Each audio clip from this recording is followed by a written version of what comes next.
Hello दोस्तों, मेरे YouTube channel में आप सभी का स्वागत है। मैं एक देवी गीत गाने जा रही हूँ। वीडियो पसंद आए तो लाइक, सब्सक्राइब और कमेंट करना।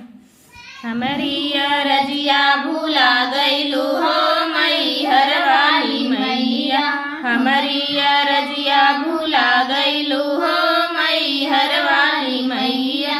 पहला पुकार मैया मलिया लगावे, पहला पुकार मैया मलिया लगावे। पहिरत गजरवा भूला गईलू हो मैहर वाली मैया, पहिरत गजरवा भूला गईलू हो मैहर वाली मैया।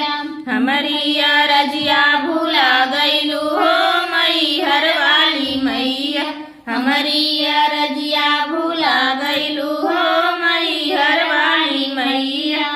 दूसरा पुकार रंगर जवा लगावे, दूसरा पुकार रंगर जवा लगावे। ओढ़त चुनरिया भूला गईलू हो मैहर वाली मैया, ओढ़त चुनरिया भूला गईलू हो मैहर वाली मैया।